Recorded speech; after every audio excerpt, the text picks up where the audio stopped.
evening, everybody. Welcome to the Sulk stream. You might be wondering what's going on right now, and I have no fucking clue.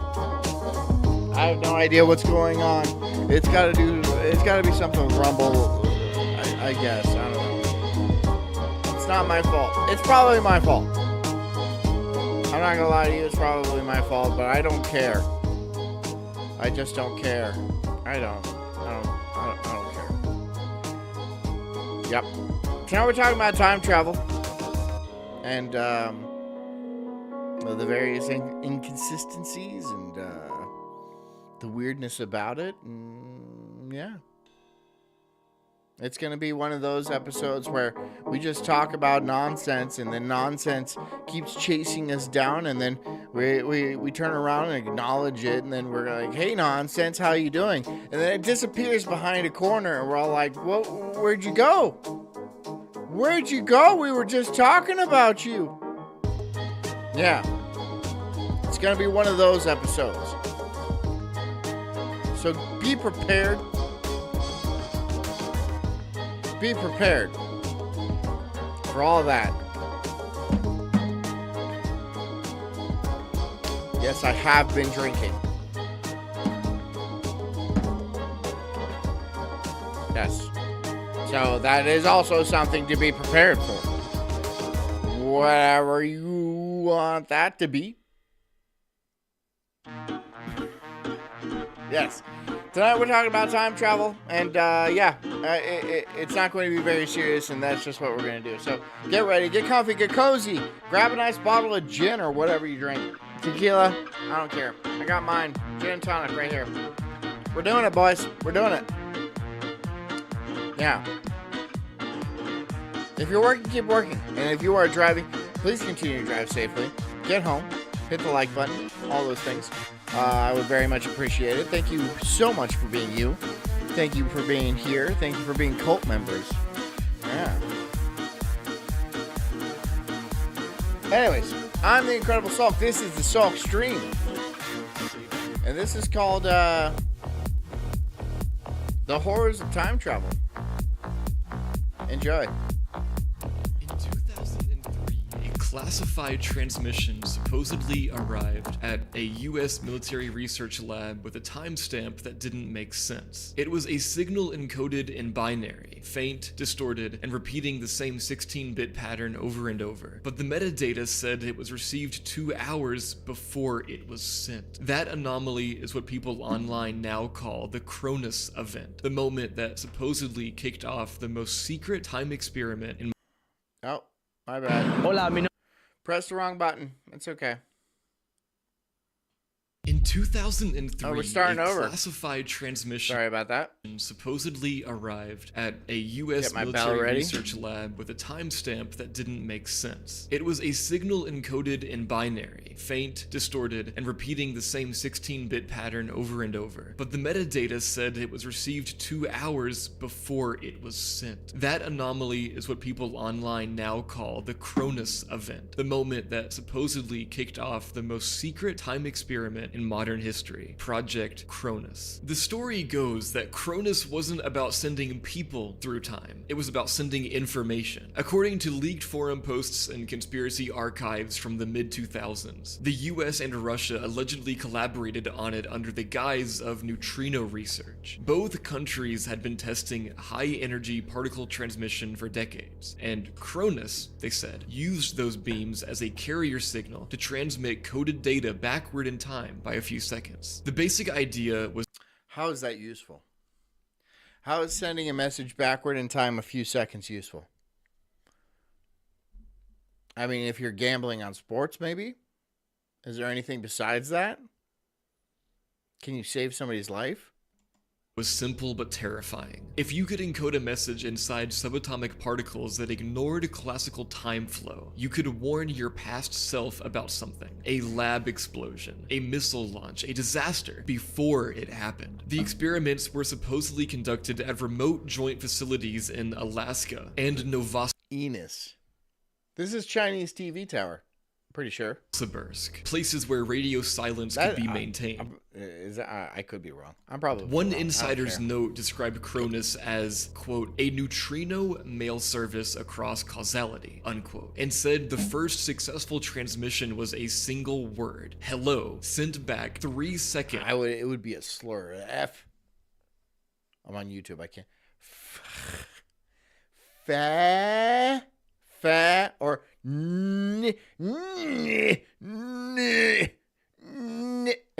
we've lost transmission. Try boost signal. Boost. What are they trying to say? What are they trying to communicate? It's just the N word. Yes, before it was typed. Most scientists say that's impossible, of course. Apparently, the future is pretty racist. Neutrinos don't carry data like that, and time loops break time is cyclical, you know. Causality. But the myth spread fast because of how believable the fragments sounded. Big B says, "Don't trust that fart." Whatever. That's not the message I would send back. Look, if I had a fart and I shit my pants, right, and it was like a really embarrassing shitting of my pants. It was like the most embarrassing. Like I'm at my wedding and I'm like, oh, this is a safe fart. And then, oh no, I shit my pants and it rolled down my pant leg. And then it was a very clear brown puddle at the bottom. And there was no way I was hiding that. I would not stop that from happening. That's just fate. That's fate. What I would stop happening is, I don't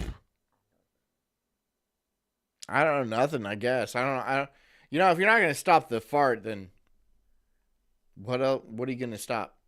Some whistleblower documents mentioned signal I have no idea. Data arriving. I guess I've been nailing it for what, 37 years? How old am I? I'm somewhere around there. What's the point of messing with success? I'm nailing it. I'm good. Or it was sent, then vanishing when the timeline corrected itself. There were rumors that a test went wrong when they tried scaling it up to minutes instead of seconds. The lab's computers supposedly froze. Art and Chair says, in theory, you could predict the movement of a particle even a fraction of a second by sending it back in the time. You could extrapolate and predict the future. But how far into the future? How far? Like completely into the future? Like with a 100% certainty? Or is there a margin of error out to a certain distance? Like, could you predict 10 minutes? If you gave me 10 minutes, I'd be able to make some decent changes. But like a second or two, that's worthless. I can't do anything in a second or two. Right? There's just, that's not, and I don't know if there's some weird butterfly effect too. But the butterfly effect would be in play, right? That's probably why you could only communicate a second or two. But I don't know. Give me a buffer. Give me a decent amount of time to work with. Okay? I'm not asking for like 6 months of notice. 10 minutes. 10 minutes just to be like, hey, don't run that red light. Or like, hey, you might not want to eat that beef because you're going to get violently ill. You're going to get violently ill. I'll be like, thank you. That actually is, that's pretty good. In perfect sync worldwide for half a second. And a project engineer had a sudden, vivid memory of reading his own death certificate, something he swore he'd never seen before. After that, the document stopped. Every thread about Cronus online... What do you guys think my e-bike? I said e-bike on accident. What do you think my death certificate is going to be? It could be e-bike. AIDS. Laziness. I starved to death from laziness. The same way, with deleted posts, corrupted files, or forum users saying they got strange pop-ups asking for login credentials they never made. Hey, some claim the program was shut down because sending data backward, even seconds, started changing. Renee's I've been drinking. I thought you should know. Things. Hard drives showing ghost files, timestamps looping, systems desyncing I'm still with drinking. The network time protocol. The people involved. I think you should know that as well. I might just jam on my fucking guitar. I don't know. Allegedly described it as, quote, reality rejecting information it shouldn't have yet. The weirdest part? There actually were public neutrino transmitters. Renee says I support that. Well, you're a bad influence. Obviously, I have a problem. Why do you support my problem? All right? Why do you do that? It's not. You're not looking out for my best interest. That's all it is. You're just trying to get some yucks out of me, right? Well, guess what? I'm not a happy-go-lucky, I love you drunk. I'm a sad, I'm going to cry and tell you about my hard times drunk. Mission experiments around that same time. In 2012, CERN announced that it had sent a message encoded in neutrino particles through 730 kilometers of light. The first time anyone... Big B says the worst thing you can see is undetermined. Yeah, if I looked into the future, like on a computer screen, and then I was like, undetermined. What the fuck does that... Undetermined? So, like, not even a death certificate or nothing. Or, like, he won the Nobel Prize in being gay. Nothing. It's just undetermined? That can't be accurate. That means I choose my own future, and I don't like that at all. I'm not a big fan. I don't want to be responsible for my own future. I am an irresponsible person by design. By design. I chose to be irresponsible when I was very young. When people ask me, what do you want to be when you're older? I said, I want to be irresponsible. I want to be irresponsible for society as a whole. I see where everything is going, and I do not want to be responsible for it. So please, go to the next child. He wants to be an astronaut. We all know that's not going to happen. He's fucking Mexican. That's not going to happen. All right? There's not beans in space. When it ever transmitted data that way. Come it on! didn't break causality, but it gave Cronus Truths its favorite thing, a plausible backbone. Shimo says death by jet ski accident. From your mouth to God's ear, dude, because that means I have a jet ski and I'm having a great time. Just enough science to sound real. Officially, Project Cronus doesn't exist. Lucas says I'm here for Hammer John. Welcome. No document. Well, you arrived just in time. It's not like I was going to sober up anytime soon. No budget line, no name in any archive. But in obscure forums from 2004 to 2007, users kept noticing. Renee says, oh, you just said you haven't been drinking for 2 weeks. No, it's been 1 week. It was Thanksgiving. So it's been almost a week. It's been 6 days. Noticing a recurring glitch in server logs. A process tagged CRN003, always timestamped exactly 1 hour in the future. Then it stopped appearing. Despite says, how do you know there's no beans in space? Have you looked? No. I just said that to be racist. I don't know if there's actually no beans in space. There could be beans in space. I'm not sure. But, it doesn't seem like there's a source of beans in space.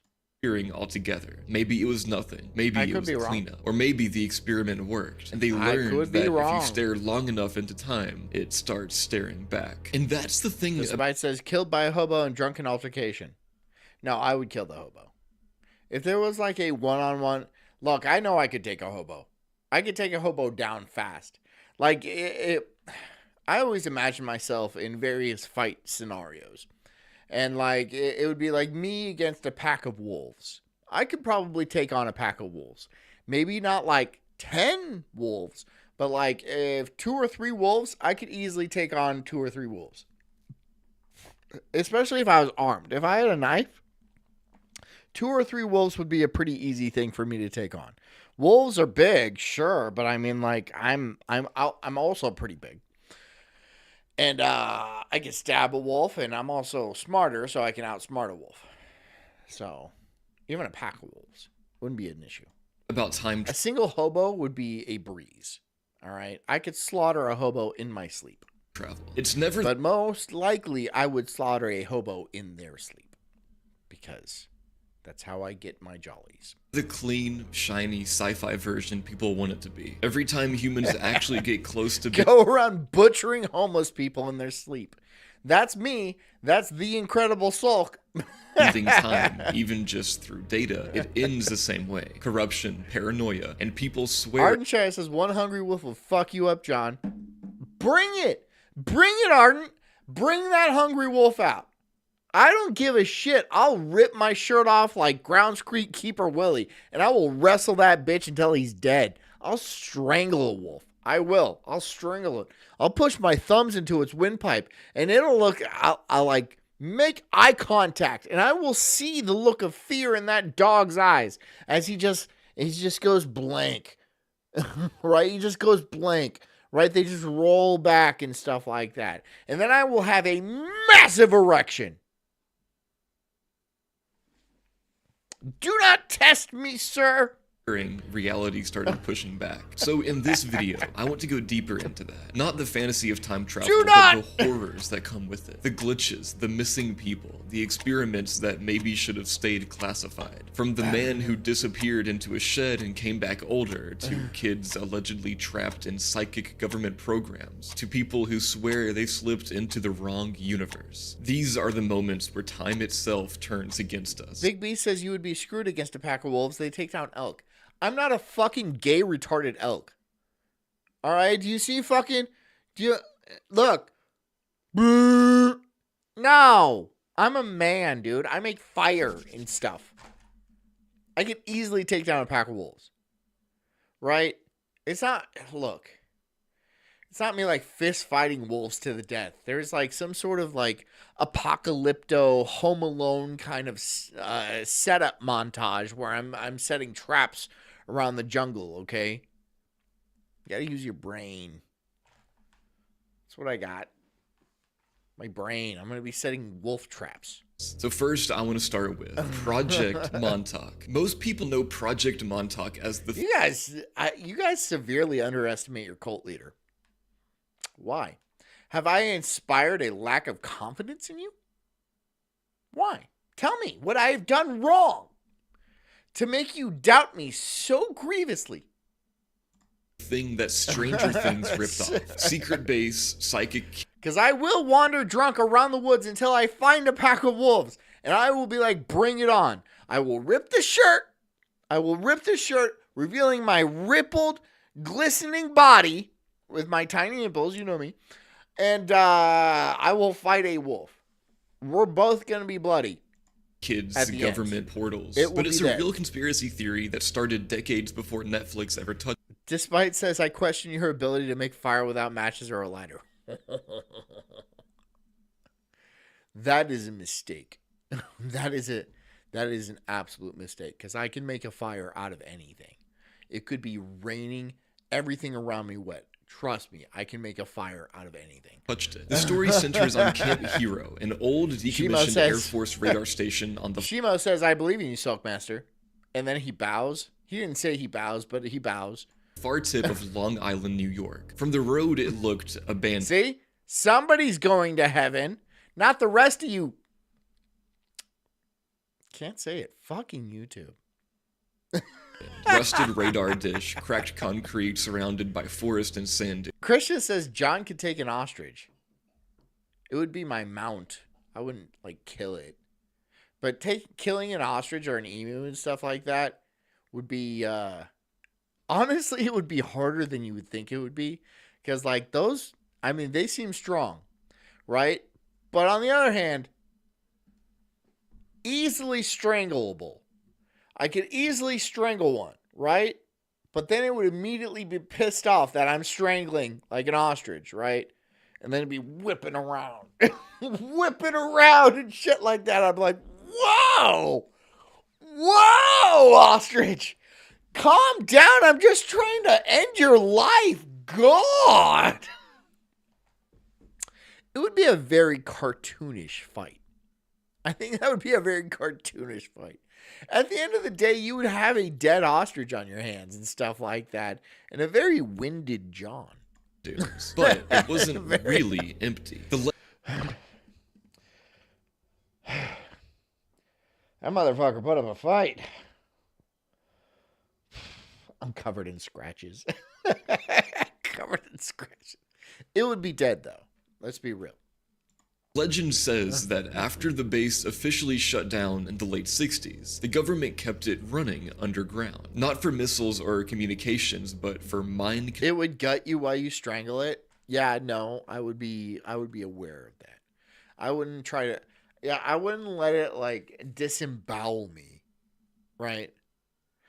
Look, despite, I don't think I've thought about all these fights, gorillas and like emus and fucking giraffes and stuff like that. Even like Nile crocodiles and shit. And like 90% of the time, in my hypothetical brain, I've won these fights. Why do you not believe in me like I believe in me? What have I done to make you think that I cannot easily take an ostrich's life? I could. I wouldn't be pleased about it. I wouldn't be proud of myself, but it had to be done. It had to be done. Right? And I do it in front of his little ostrich kids. Right? I'd be like, look what I did to your dad. Look what I did. I fucking killed him. Right? Now I'm your dad. I'm your dad now. I have sex with your ostrich mom. Control and time travel. The project was supposedly called Project Montauk, an extension of the real Cold War experiment known as the Philadelphia experiment, the one where a Navy ship allegedly turned invisible in 1943. According to believers, Montauk. Thanksgiving is over. It's no longer time to be stuffing birds. But picked up where that left off. The main whistleblower was a man named Preston Nichols, who in the 1980s co-wrote a book called The Montauk Project: Experiments in Time. He claimed he had worked there as an electrical engineer. Hey, honey, I'm going to leave you for an ostrich bride. What's an ostrich bride? Well, I'm going to go kill a male ostrich. Okay. And then become the father of his family that I orphan. You're going to fuck... Oh, so you're going to adopt the ostrich family. Yeah, but I'm going to fuck his ostrich wife. Then that makes you no good, no better than an Indian. Do you really want to be like an Indian? Just coming in with the unnecessary racism. Do you? That makes you no better than an Indian. What does that even mean? They fuck animals. What are you talking about? I'm not. Indian. No, I'm trying to be a father figure. Okay? It's like some weird turducken situation. Christian says she is a very understanding woman. She's okay with it. Would you be mad about my second ostrich family? Is she prettier than me? No, she's a fucking bird, dummy. So you're saying, She might be smarter than you. so you're saying I'm prettier. Yeah, you're prettier. Okay. You win in the pretty race. The intelligence is kind of it's neck and neck. All I need. That's all she needs is to be prettier. That's all. That's it. And you make better pies. I can make the ostrich into a pie. You can make it into a pie, yeah.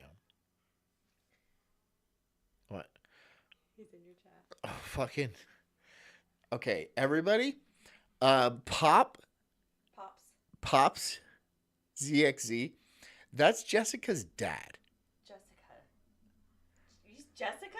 Who's Jess? Jess's dad. My wife's father. My father-in-law. My wife's. You guys know what to do. Like, do the cult love bombing and stuff. Engineer and later recovered repressed memories of the experiments. He described massive underground labs where kidnapped runaways and I'm gifted talking about replacing his daughter with a fucking ostrich. children were forced into psychic training. Not Telepathy, replace. remote Not replace. Just substitute. So you're saying she's not going to be as pretty. She's not going to be as pretty. Alright. That's all that matters. God, what is with women? viewing astral projection, is all with supposedly women? leading to a project called the Montauk Chair, a device that could amplify thought into physical reality. Nichols said the chair was hooked up to an old SAGE radar transmitter, using electromagnetic energy to focus human consciousness. The more powerful the subject, the Big B says they do F animals and ruin vacations. Are you talking about Indians or women? stranger the effects. At first, it was used for surveillance, I don't know what you're talking about. looking through time to view events past and future. But then, he says, the chair started opening portals, holes in space-time that the technicians called time tunnels. You could project objects through them, and later you could send Shimo asked if I'm his new ostrich dad. I can be. I can be. I could be your ostrich papa. I could be your ostrich papa. You know, take you under my chicken wings. people. He claimed entire teams were sent into these tunnels, some to Mars, some to other dimensions. According to his book, few of them came back. Christian says John is sober. This is only a bit for the show. This is a show bit. Christian, I know you know that's not true. I know you know for a fact that's not true. Because, like, when I'm sober, I slur my words. And I think you can see clearly that I am enunciating my words perfectly. So, I'm going to fuck your ostrich. The same, if at all. One guy supposedly aged decades in minutes. Another came back fused with part of the equipment. The more they used the chair, the less controllable it became. Nichols said that by 1983, one of the test subjects accidentally manifested a creature from his subconscious, a massive rampage. They're talking about, like, the Montauk Prize. This is Stranger Things. This is Stranger Things. They're talking about the whole Stranger Things. Apparently, the Stranger Things was based on a real story. Did anybody watch that show?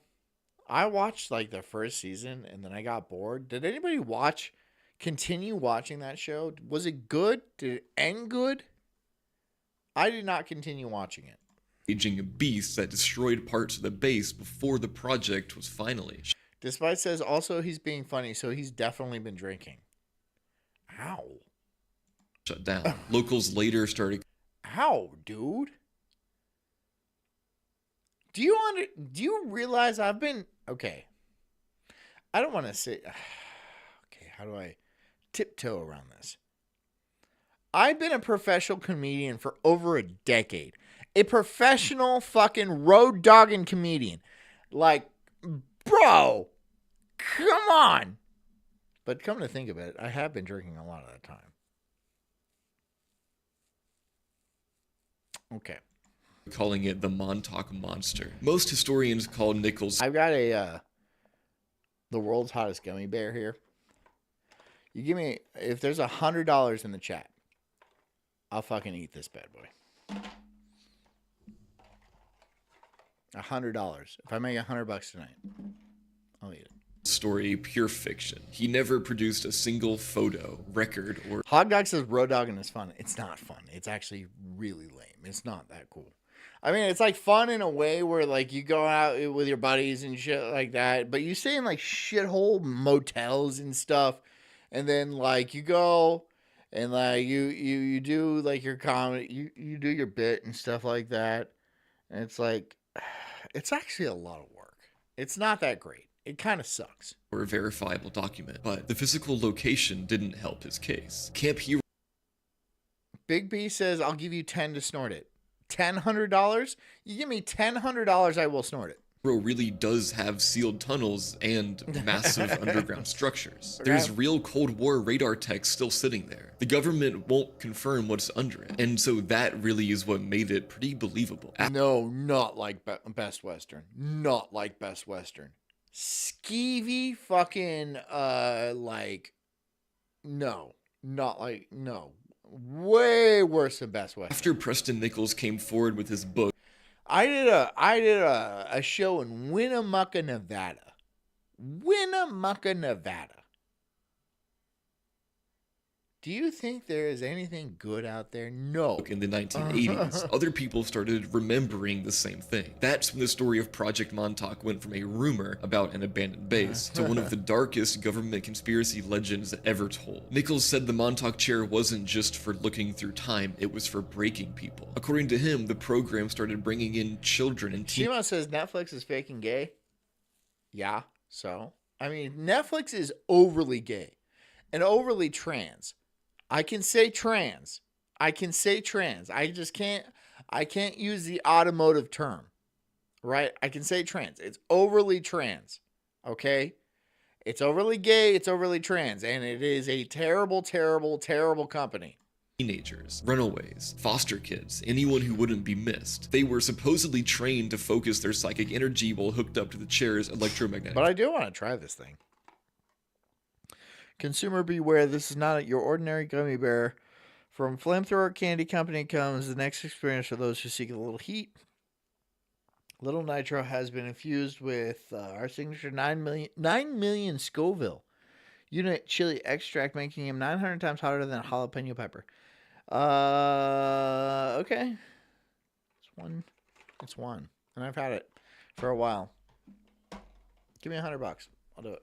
Feel. The goal was to teach them how to open portals, move objects, and even erase memories. Most of them, he said, didn't survive it. Another man, Stuart Swerdlow, later came out claiming to be one of those kids. He said he was part of a... Fuck you, Knob. Knob, suck a fucking dick, Knob. Knob, shut the fuck up. Knob, more knob. Group nicknamed the Montauk Boys, and that the base ran hundreds of them. I don't even know if boofing it would hurt. Would boofing it, would the taste buds in my asshole be like, ooh, that's spicy? No, I don't think they would. Through trauma conditioning to create psychic soldiers. He described electric shocks, sensory deprivation, and long periods in underground chambers that distorted time. Minutes outside, days inside. He said they were trying to create people who could see alternate timelines and even edit them. Then there was Al Bielek, who tied Montauk back to the original Philadelphia. I don't even think boofing it would hurt. I don't think boofing it would hurt at all. I think it would just be shoving a gummy bear up your ass. Right? I don't even think that would be an issue. It wouldn't hurt. It wouldn't be my ideal Saturday night, but it wouldn't be like, I don't think it would. I was about to say I don't think it would feel bad, but I don't think it would feel great. He claimed that he'd been one of the sailors. It's not something I'm like, yeah. Me and the boys are going to go boof some gummy bears later. Aboard the USS Eldridge in 1943. Hot lava shits are different, though. Lava shits come from the inside. That's when you eat something and it, like, digests and stuff. It goes through your large intestine and then, like, your small intestine or whatever. I don't know the anatomy of a person. And you would think, of course John does, because he, like, dissects them regularly. I don't. I don't think you'd feel it. You wouldn't be like, ooh, that's spicy in my asshole. Would you? Patting your asshole to wipe is no point. I don't. Look. I will put it in my mouth. I'm not going to put it in my ass. When it supposedly vanished during an invisibility test. According to him, the ship didn't just turn invisible. It traveled 40 years into the future and then reappeared inside the Montauk facility. He said he and his brother jumped off the deck in 1943 and landed in 1983 inside Camp Hero, where scientists told them that they'd been pulled forward by accident. In Bielek's version, Montauk was built on the ruins of that. Despite says yes, it will burn your ass. I don't think it will.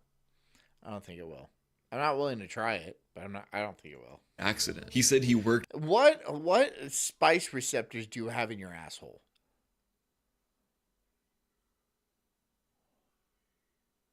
What spice receptors do you have in your asshole? You don't have any. There for years afterward, helping refine the technology that tore him through time in the first place. He described experiments where people were sent. Knobsdog, you're a chemical irritant. Got him. through portals to Got Mars him. and other worlds, but most Got of them him. came back insane. Time, he said in one interview, is like water. You can't drink from it without changing it. The way Nichols and the others told it, everything at Montauk started breaking down around 1983. The psychic kids were too unstable, the machines too powerful. Subjects would vanish mid-test or come back fused into the walls. The Montauk chair began generating... Despite, put your money where your mouth is. No, don't do that, because I'm not going to shove a gummy bear at my ass. I'm not going to shove a gummy bear at my ass. I will eat the gummy bear, but I'm not going to shove the gummy bear at my ass. portals without being turned on. One experiment allegedly went so wrong. It doesn't matter. It doesn't matter what you think, because I'm not going to shove a gummy bear up my ass. That it opened a hole into another dimension. Lucas says, rub a ghost pepper on your asshole and tell me there's no spice receptors there. No, I'm not going to do that. I don't even think I have. No, the application of something 900 times hotter than a jalapeno to a sensitive area would likely result in a severe chemical burn. No, I don't think so. Nichols claimed the creature that came through, some sort of physical manifestation of one boy's fear, apparently, rampaged through the base, destroying the equipment. Knobzock says he Googled it. What did you learn in your Google search, doctor? What did you learn in your Google search? And now your Google algorithm is fucked. You're going to be getting weird ads, bro. They had to cut power to the entire facility just to close it. There's no evidence that... But it's not like you weren't getting perverted shit beforehand. Come on, dude. We all know. Knob. Like, you're a pervert. You're a dirty pervert. Any of this actually happened, though. The timelines contradict each other, the names change from interview to interview, and not one document has ever surfaced. But Lucas says, do it, pussy. No, that's not going to work. Some asshole on the internet is not going to be like, do it, pussy, and I'm going to shove a gummy bear up my ass. Okay? No, that's not going to work. I'm not going to do that for any amount of money. However, if you do give me $100, if there's $100 in my chat, then I will eat the gummy bear. But that's it. Not shoving up my ass. No. But that's the scary part. All the gaps make it worse. It's like the story is alive because it can't be proven or disproven. People who visit Camp Hero today say their phone compasses spin, their watches glitch, or they hear faint machinery underground. The government insists the tunnels are sealed, but no one really knows for sure how deep they go. By the time Nichols died in 2018, Montauk had become more myth than conspiracy. By the 2000s, Project Montauk had stopped being a hidden rumor and turned into pop culture mythology. The story escaped the fringe corners of UFOlogy and conspiracy forums and started spreading through early YouTube videos, ghost hunting shows, and sci-fi message boards. Preston Nichols and Stuart Swerdlow kept giving interviews, sometimes contradicting each other, sometimes doubling down, but all pretty much in agreement. Then, So did this really happen? I mean, it must have, right? Must have happened. in 2008, this is where the Montauk Monster comes in. Lucas is like, oh, it's fine. You're scared of being wrong, I guess. Dude, what do you think? I'm 6 years old? You think you're going to get me with reverse psychology? You'd be like, I'm not scared. I'm not scared to put a gummy bear up my ass. Watch. Fucking lift my leg up. Fucking yeah, watch. Ah! God, dude. You guys think really lowly of me. You really do not think much of me, do you? A hairless, bloated animal carcass washed up on a nearby Long Island beach. It had a long snout, human-like teeth. Knobsdog says, since John's too big of a wuss to eat a gummy bear with his ass. What a fucking pussy. What an absolute bitch. And grayish skin stretched tight over its body. Locals immediately... Sure. Yeah, you guys got me. I'm too afraid to put a gummy bear up my ass because I think it'll burn. I mean, it might. I don't think it would, though. But I'm not doing it. This isn't a gay show. This isn't about gay stuff. You guys just make it gay. All right?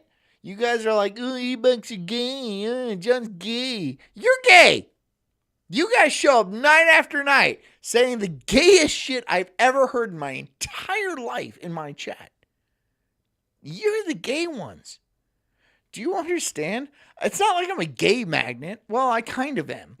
I am kind of handsome, so it makes sense that they find me attractive. They want to talk to me, all right? That doesn't mean I'm gay. Nicknamed it Okay. the Montauk Monster, You're claiming gay. it escaped from the old base. Wildlife experts said it was probably just a raccoon that decomposed in salt water, but the photo went viral anyway. Proof, people said, that No, that's a raccoon. That's a raccoon. something still lives down there. A few years later, another kind of monster crawled out of the same story. Stranger Things. The show was originally pitched under the title Montauk. The Duffer Christian says all the cool kids are doing it. Tell me, Christian, when was the last time you did it? When was the last time you put a little nitro gummy in your ass? Tell me. Give me the date. brothers openly said it was inspired by the Montauk Project books. Secret labs, psychic children, government portals. Netflix only changed the location to Indiana for filming reasons, but Art in chat says, ha, John won't even boof a spicy gummy bear. What a homo. Gay. Gay. Gay. This is not going to work. This is a pathetic attempt. This is a weak and pathetic attempt to make me do something insanely gay. And it's not even like the gayest thing. It's just like, it's kind of gay. You guys want me to put a gummy bear in my ass? That's kind of gay. Look inside yourselves. Like, ask yourselves, why do I want to see this? Why is this something I want to witness? You're learning something about yourself, aren't you? Aren't you? Yeah. Gay!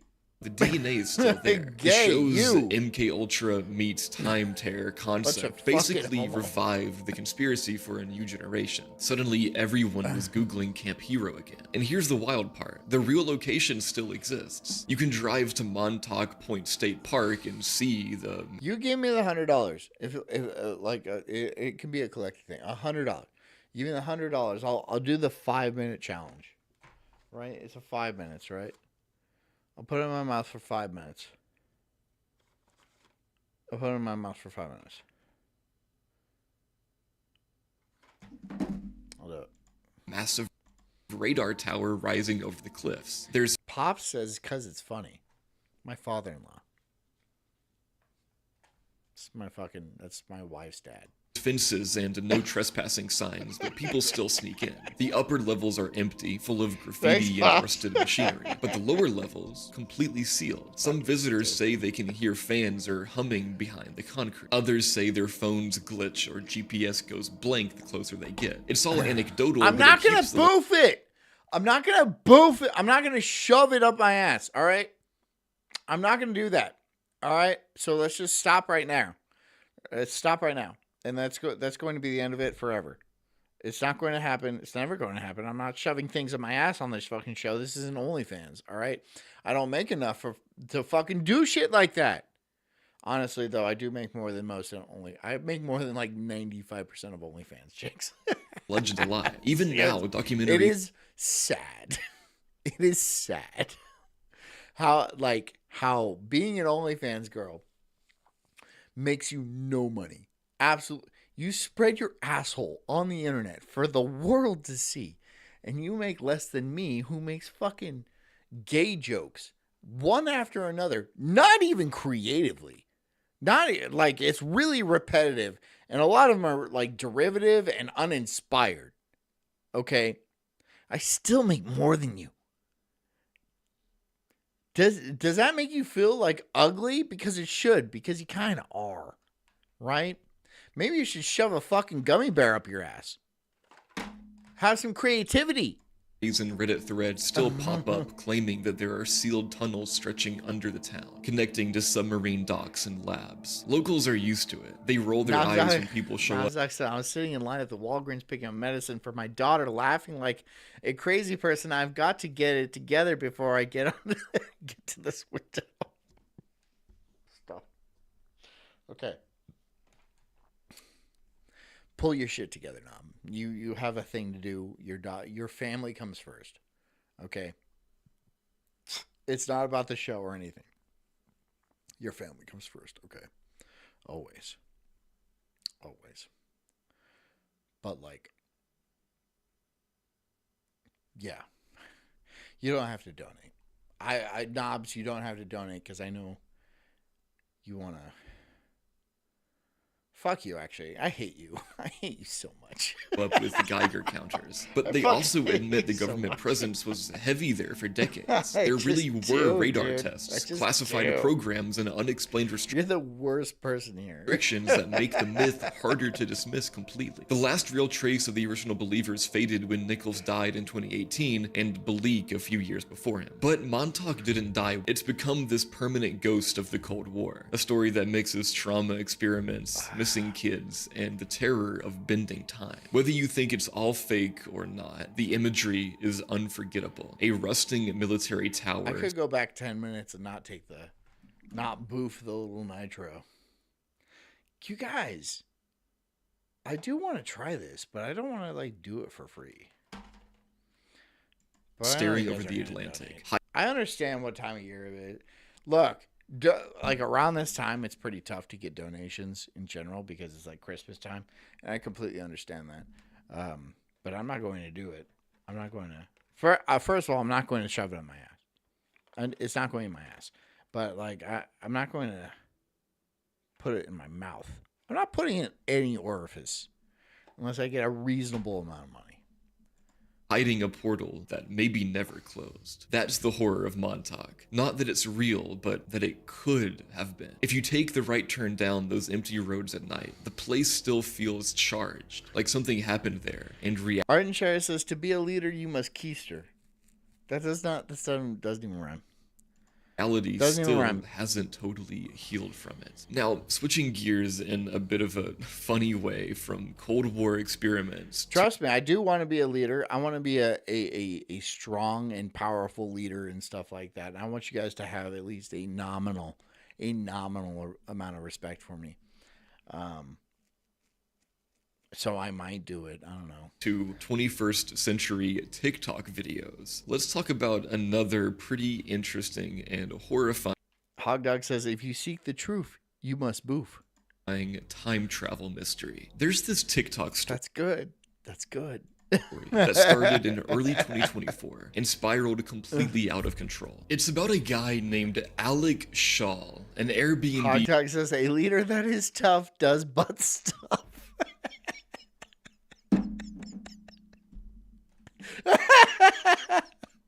No, he doesn't. No. He host in Florida, who swears he caught a time traveler on his security camera. One night, he gets a motion alert from his backyard. He opens the footage, and there's this random man, white t-shirt, long jean shorts, walking straight into his yard like he owns the place. Bhutan says, if you do not keister, then you are the least. Sir. There was a comma.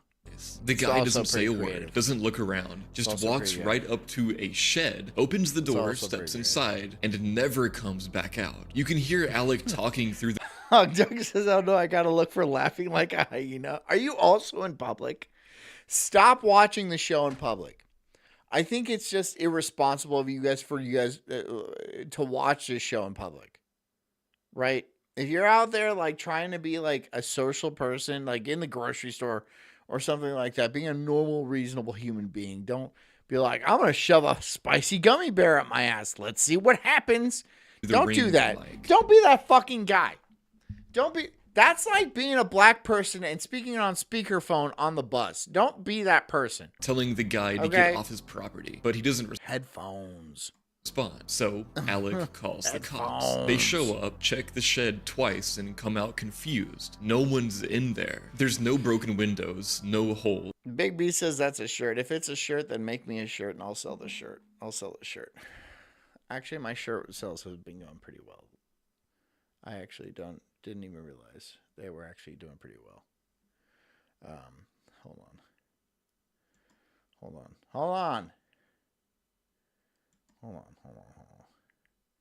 trying to bring up my bonfire. Does anyone want to like run my merch? Cause like I don't give a shit about my merch. And like there's so many better things I can do with my time. Like not do fucking merch. Hold on. I'm doing it. Hold on. There we go. If you guys want to buy merch, here. Buy merch. Buy my merch. Buy my stuff. Support the show. No sign. Why do you do that?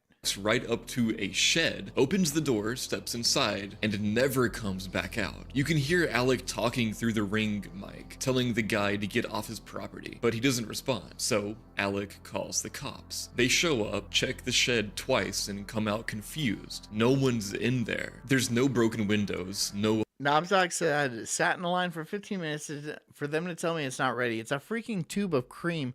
What's not ready? LOL. We went to the doctor's 5 hours ago. I don't know what they do at the pharmacists. I don't know what pharmacists do. Count pills? Oh, it's not ready. It's going to be 4 hours. You have to put 30 pills into a bottle. How is it going to take 5 fucking hours? Tell me exactly. It's not like you're making the pills back there. I know you're not making the pills. How is it going to take you 5 fucking hours to get my prescription ready? Tell me the exact situation where that takes 5 hours. They will not. They won't do that. I don't know what pharmacists do. I have no idea what they do. They just sit up there and they lord over you and be like, I shall not give you your medicine. No, because I have this power to do so. For I'm your Lord. holes, no sign that anyone I don't like them. I don't know. And it's not like it's their... Is it their fault? I have no idea. crawled out through the back. And the weird part is, on camera, the man never leaves. The shed door opens once, closes, and stays that. It's because you're white? Ask them. They hate the white man? That can't be the case. That cannot be the case. Admittedly, a lot of them are not white. Like, they're black or some flavor of the month kind of race. I don't know. But I don't think that's the case. Is it just laziness? How long does it take to count pills? I know you have the little machine. There we go. Just take maybe 5 minutes. But not even. Come on, let's be real. 10 seconds? To rattle off 30 pills? That's all it takes? And a tube of cream? They should just be like, yep, got it right here. Go ahead. Have a good day. Have a good day. Goodbye. No charge. It really shouldn't be any charge. Ever, really. I mean, and for some medications, they're like, oh, that'll be $500. $500 for what? Oh, because there's a bunch of weird shit that goes on in the back end. And yeah, it's $500. No, it's not. No, it's not. Then the next day, Alec gets another alert from the same camera. He checks. Renee says, how good are you at counting? I don't even know how many kids I have, dude. it, and this time the shed door opens again. There's a number. I think it's 2. I'm pretty sure it's 2. A man walks out, only now he's older, like noticeably older. Gray hair, slightly different posture. Hog Dog says serve the blacks on Snap and Medicaid first. The Hog Dog, don't get me fucking started. Don't get me started, dude. Because you know exactly how I feel about that shit. You know exactly how I feel about that shit. And you're going to get me all worked up. I don't want to be worked up. All right? I'm trying to be loose because I'm going to jam a fucking gummy bear at my ass later. You know? It's like, bro. Why? I'm just kidding. I'm not doing that. I'm not doing that. But the same glasses, same walk, same clothes. Alec lines up the clips side by side and becomes convinced it's the same guy. The younger version went in one day and the older version came out the next. That's when he starts documenting everything. He uploads the first few videos to TikTok under the title Time Travel Proof and starts running little experiments around the shed. He takes a flashlight, opens the door, walks inside, and films it like he's going to find a hidden room or a tunnel. There's nothing. Then he goes full investigation mode. New cameras, motion sensors, asking his neighbors if they... Hog Dog says in Colorado, all the illegals get served first. Even the head of the blacks. I think I'm going to protest.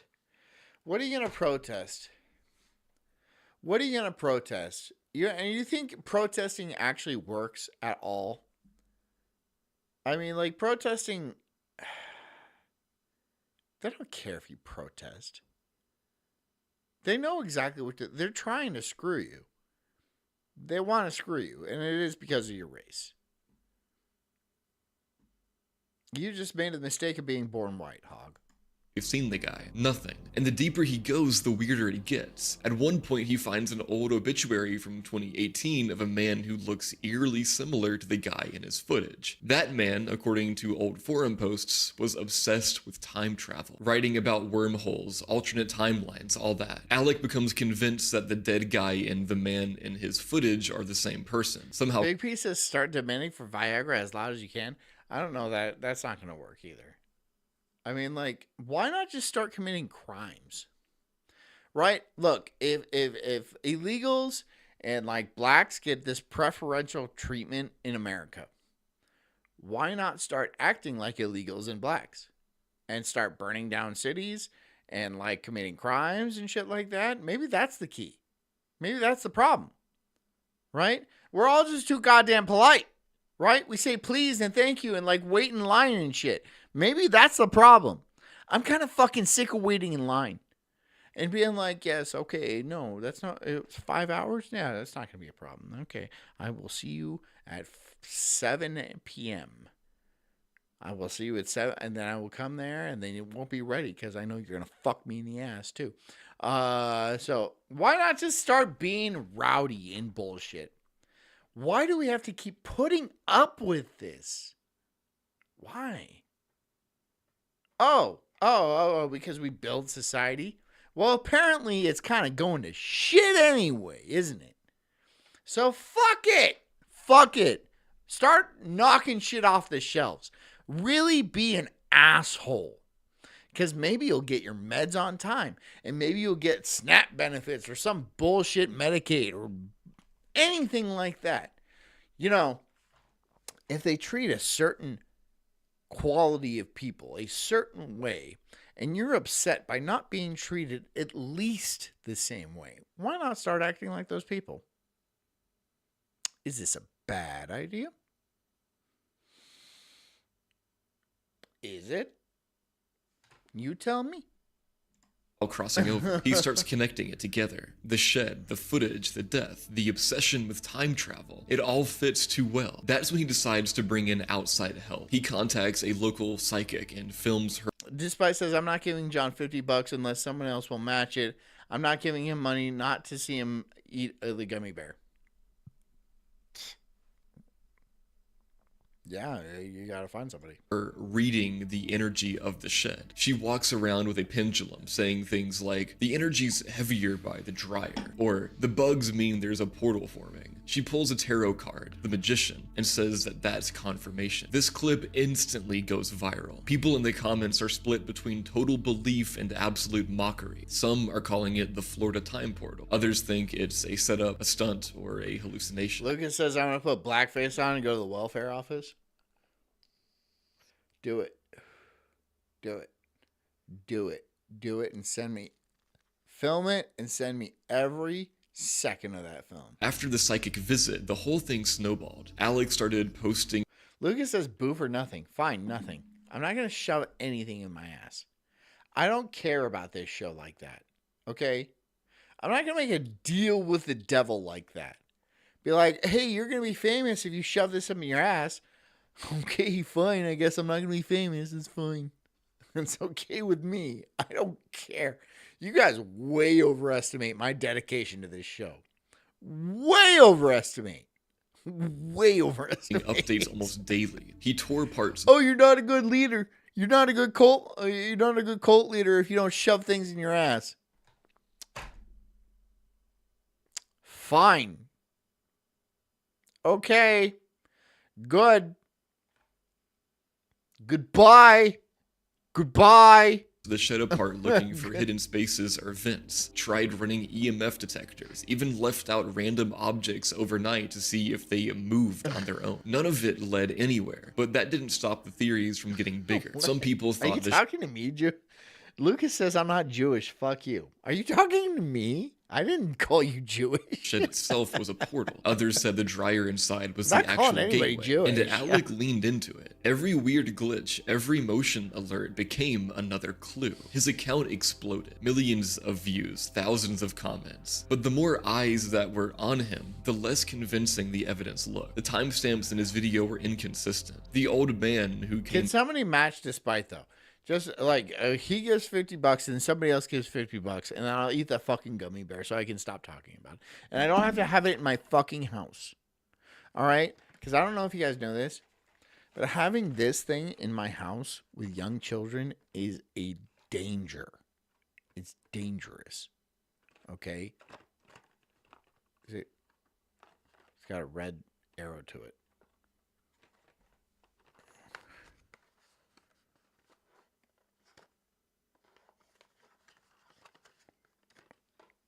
I'm drunk. out of the shed was never shown entering it, only leaving. Sometimes the camera feed Oh, Lucas says you make a deal with the devil. Oh, shit. Oh, shit, Lucas. Oh, shit. Oh, shit, bro.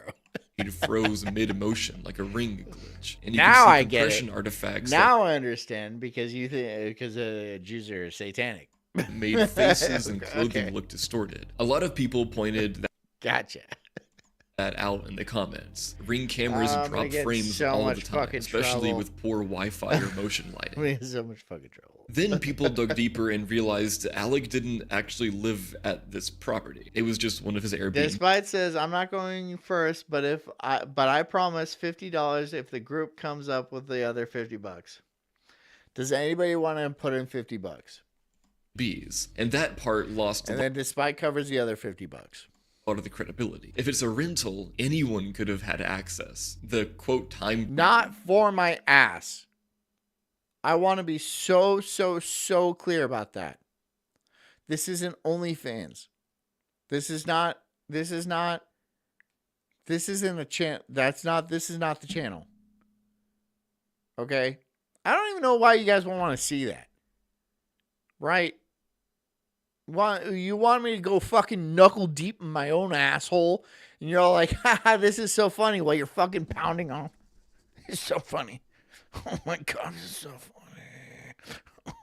Yeah, okay, whatever, homo. traveler could have been a past guest, a maintenance fucking guy, gay. or even Alec himself staging it. He swore up and down that it wasn't fake, but the timeline started collapsing under its own weight. After that, the series started to turn Okay, Lucas gave $1. I'm not giving you a bill for $1. dark. Not supernatural, just stressful. Alex said he was getting prank calls from people pretending to be time travelers, AI voice messages in the middle of the night, I'm not and giving you a constant bell for requests from $1. people trying to rent the portal house. He ended up taking the Thank you listing for the down $1. altogether. The last few videos in But the saga were remember, you give $1 and I owe like, so I owe Rumble like, I think it's like 20%. And then I owe the government like another 30%. So I get 50 cents.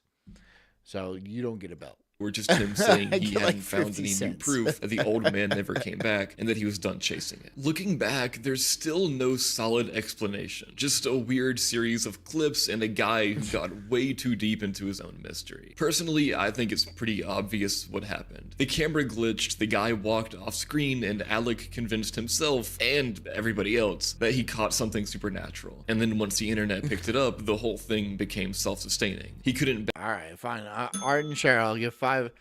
Not for your ass wink. It's $5. Not for your ass wink. I don't even know what you mean by that, dude. What the fuck do you mean by that? Don't put this in your ass. Don't clip that. Don't put this in your ass.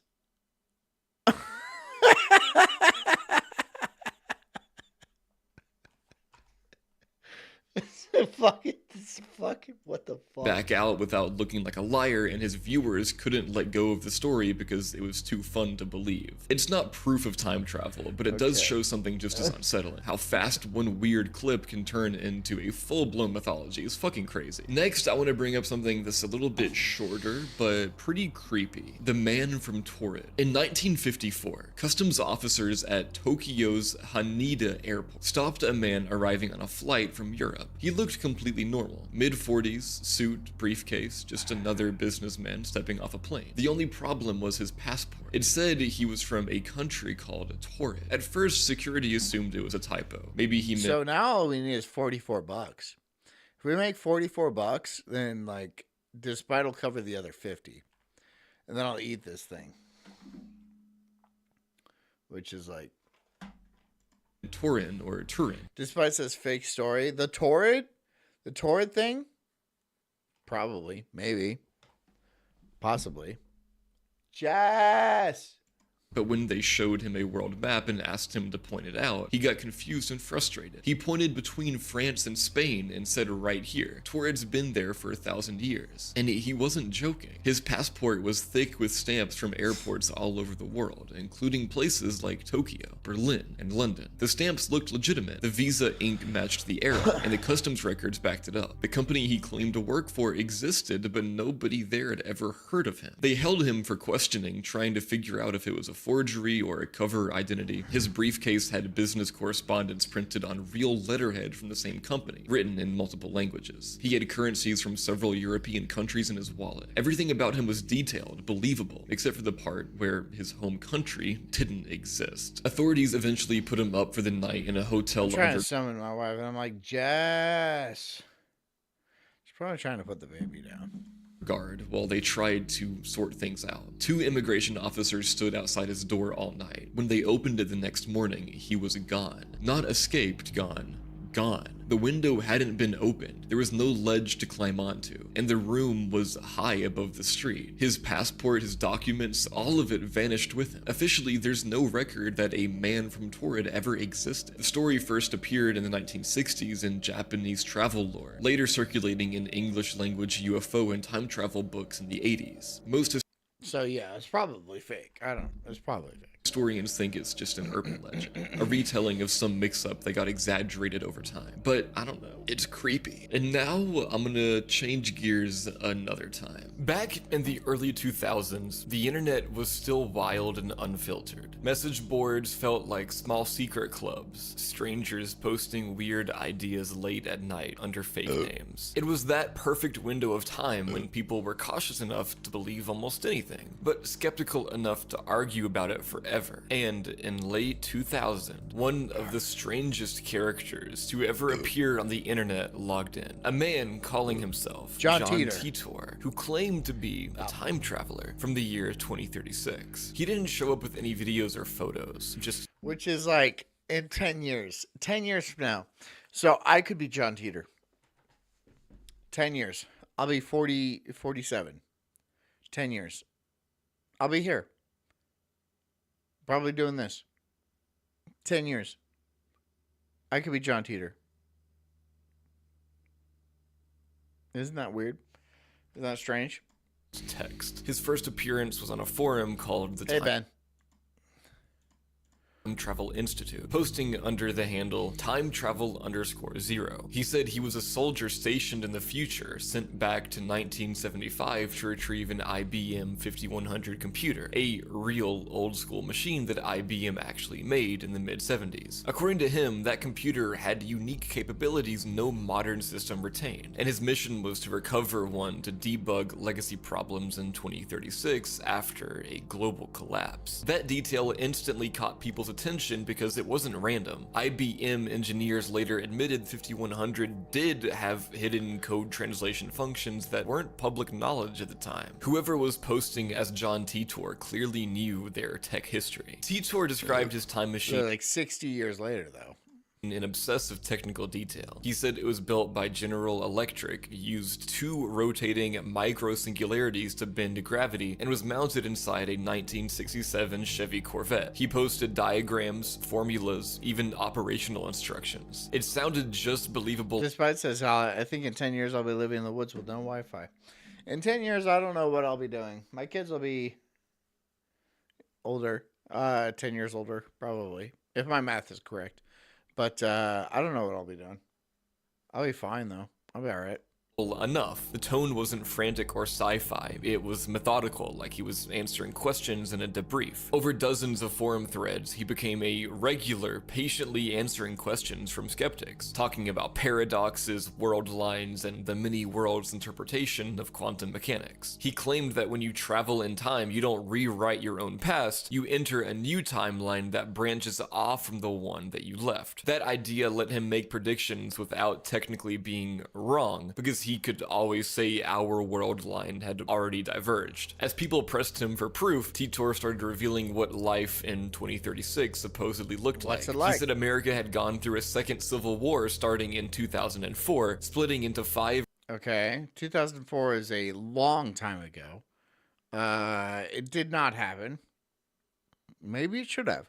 regional governments before being reunited after a nuclear exchange in 2015. He described the future as decentralized and militarized, with most people living on farms, communities rebuilt around local trade and pre-internet technology. It was a bleak but oddly grounded picture, more post-industrial Midwest than sci-fi apocalypse. These threads blew up. In early 2001, John Titor started replying directly to people on Art Bell's Coast to Coast AM community, a radio show already famous for UFOs and conspiracies. He debated physics students, doomsday preppers, random teenagers, anyone who questioned him. Every answer was calm, consistent, and strangely charismatic. Then, as quickly as he arrived, he was gone. By March 2001, the account stopped posting. No final message, no follow-up, nothing. Just a trail of predictions and cryptic hints about world lines, IBM computers, and a future war that never happened. After John Titor disappeared in 2001, his posts started spreading everywhere. Archived, reposted, and analyzed like scripture. People picked apart every technical claim, especially his supposed time machine. Physicists noted that he used real terminology. Kerr black holes, singularities, gravity distortion by mass, micro wormholes. But whenever experts dug deeper, the equations didn't hold up. It read like someone who understood general relativity at a pop science level. Enough to sound authentic, not enough to be right. His predictions started rolling in over the next few years. The Second American Civil War he warned about never happened. The 2015 nuclear exchange didn't either. Some fans tried to rationalize it, saying his world line must have diverged, meaning his warnings prevented our version of history from following the same path. But I mean, that's impossible to prove or disprove. Even so, a few details kept people hooked. He described social division in America, tension between states and the federal government, and a growing reliance on rural self-sufficiency. Themes that actually became more visible in the 2010s. So while his timeline didn't unfold literally, the tone of what he predicted felt weirdly prophetic. Eventually, investigators dug into where the posts actually came from. In the mid-2000s, private researchers... These concern me.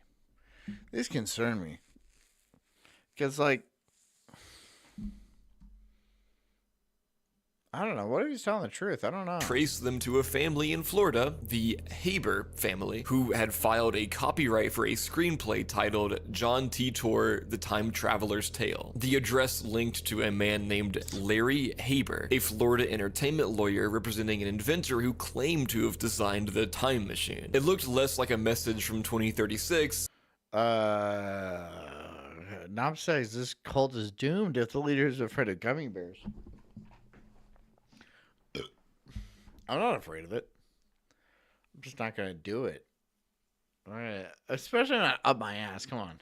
And more like an early viral. Hey, Elk Slayer. Didn't know your channel watch you on day. Oh, hey, what's up, man? Yeah, ARG. this is my channel. Today, John Titor. I have a channel where I do not shove gummy bears in my ass. This is not. I don't do that on my channel. I don't do that on my channel. But I'll eat the gummy bear. I will not shove it in my ass. Sorry, everybody.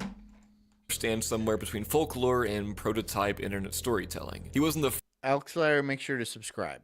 first fake time traveler, but he was the first one to use the internet itself as the stage, so pretty interesting. So while I was digging through stories of supposed time travelers, I came across this guy named Andrew Bashago. And listen, I've seen a lot of weird stuff online, but this dude might be the most committed time travel believer alive. He claims that when he was a kid in the 1970s and 80s, he was secretly recruited by the CIA for something called Project Pegasus, a top secret US government program that supposedly involved This is getting pretty interesting.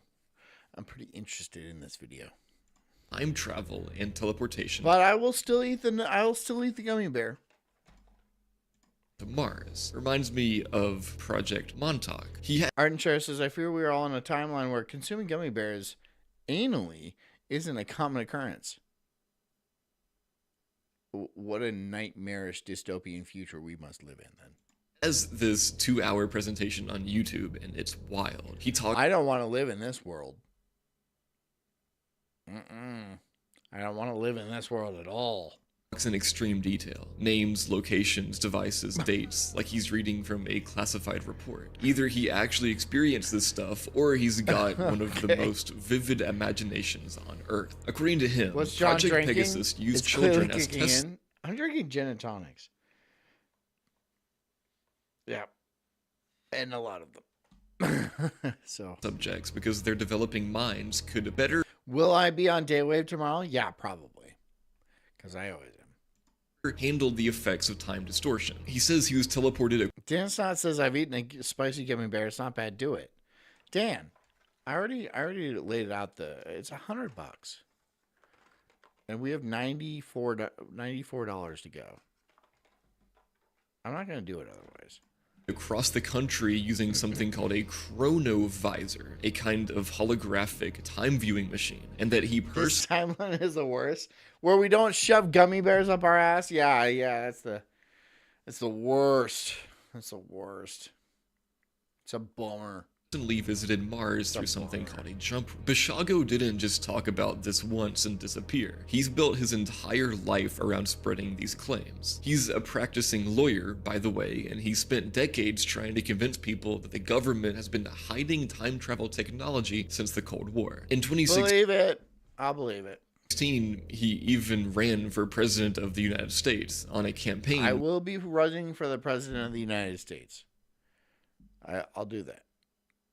Will you vote for me? Built around revealing the truth about time travel and extraterrestrial contact. His official campaign website, which Yes, Dan Snot, I need $6 more. you can still find on the Wayback Machine, is awesome. Right at the top, it says Andrew And then another 90. D. Bashago, one man in the name of truth. The guy literally called himself the first American to serve bravely in the secret US defense projects where time travel and voyages to Mars were first undertaken. And it only gets better. He had 100 separate policy proposals listed out. Everything from forcing government transparency about time travel to, quote, establishing an Knob says, I don't want to live in a world where supposedly strong leaders, excuse me, are afraid to insert brightly colored gelatin bears into their willing anal cavities. Boof it, boof it, boof it.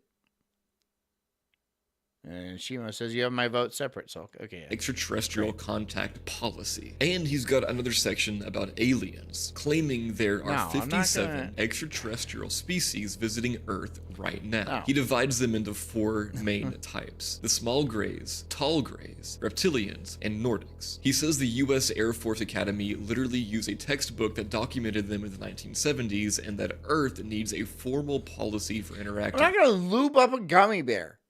I'm not gonna fucking dip a lubed up gummy bear and then shove it in my ass. The gummy bear's not going in my ass. It's not going in my ass. It's never going in my. Nothing is going in my ass as long as I live. As long as I live, there's nothing ever going in my ass. Okay, I don't care if I'm dying and the doctor's like, you need this suppository or you will die. I'll be like, well, looks like I'm dying, you big fat gay homo. He even warns that some are friendly, some are neutral, and some might be hostile, so diplomacy matters. And just when you think it can't get any deeper, he drops his most famous claim, that one of his fellow child chrononauts in Project Pegasus was Barack Obama. According to Okay, Dan Sock gave another 5. Shit. Look at John the Grifter trying to grift us into sending him money for our entertainment. What do you fucking mean? Grift you for your own entertainment?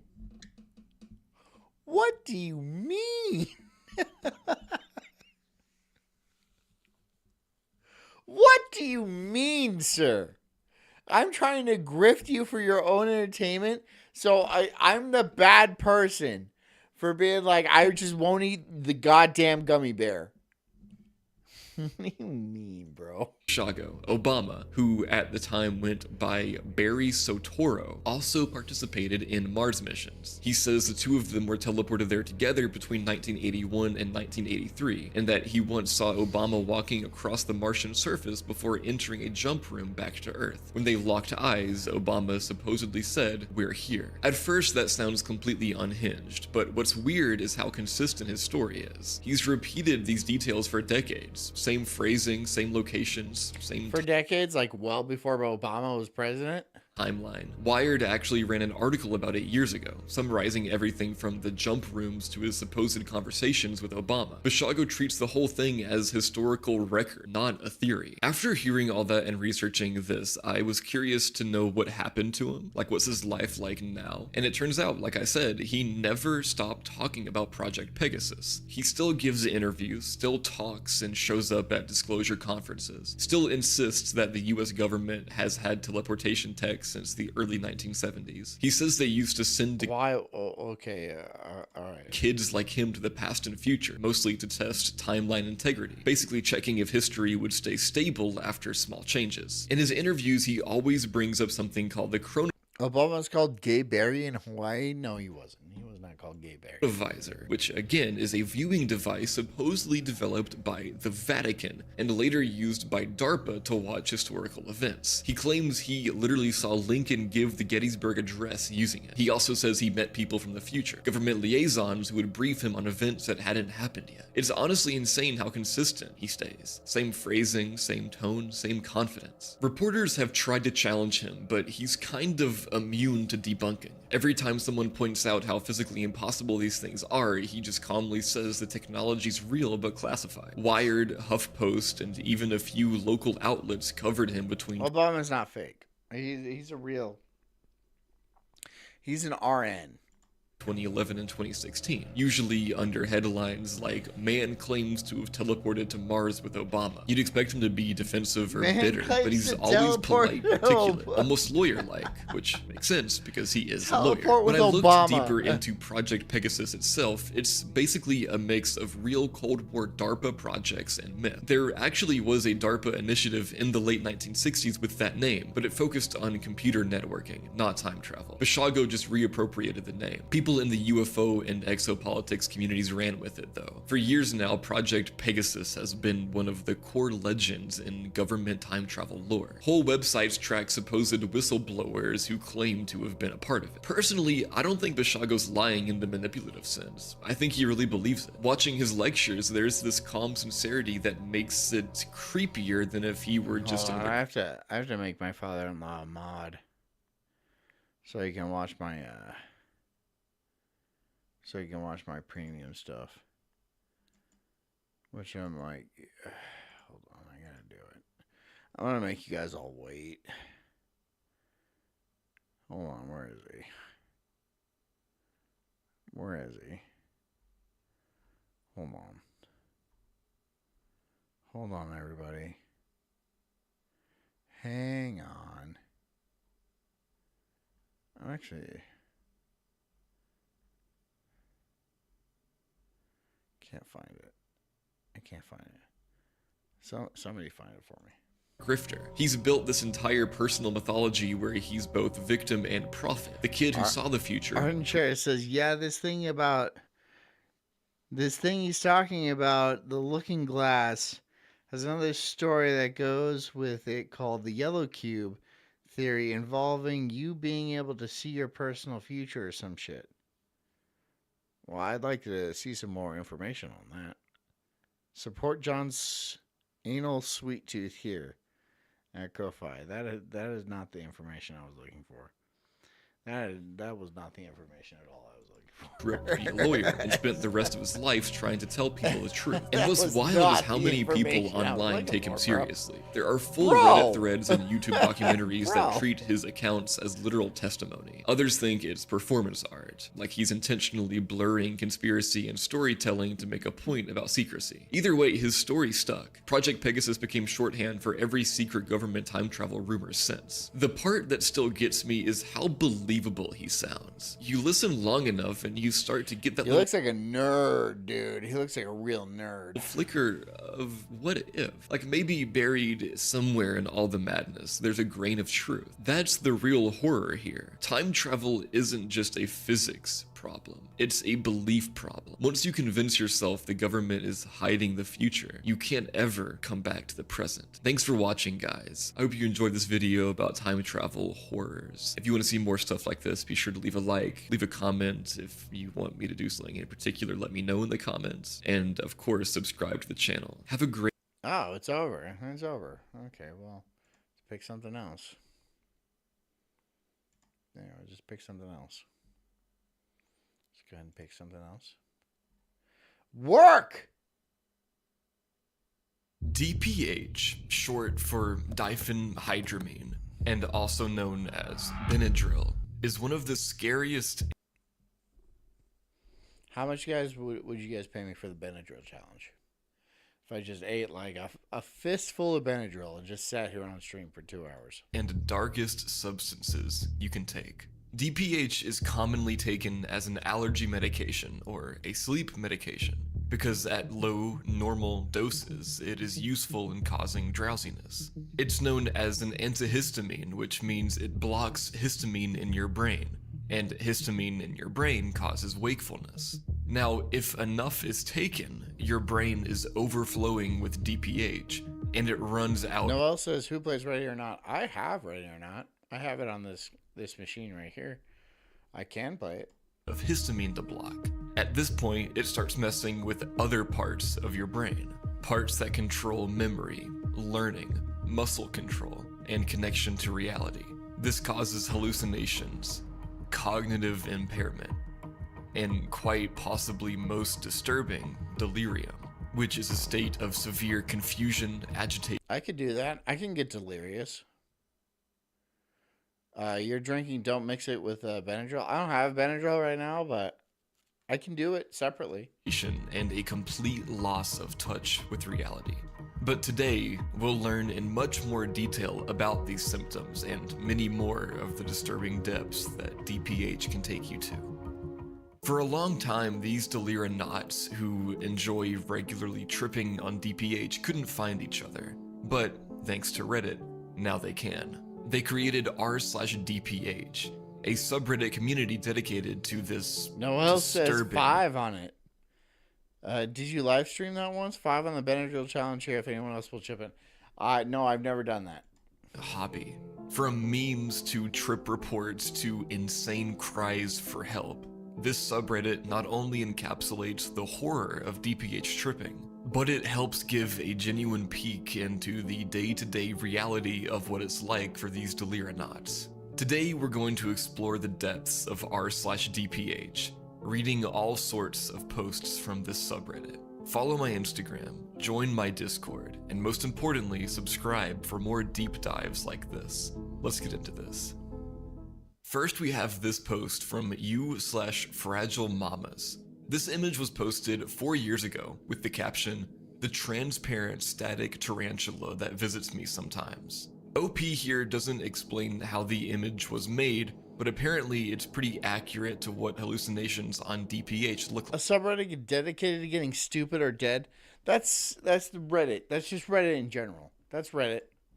A deleted user said, "Wow, you captured this transparent with the slightly fluorescent edges spider really accurately.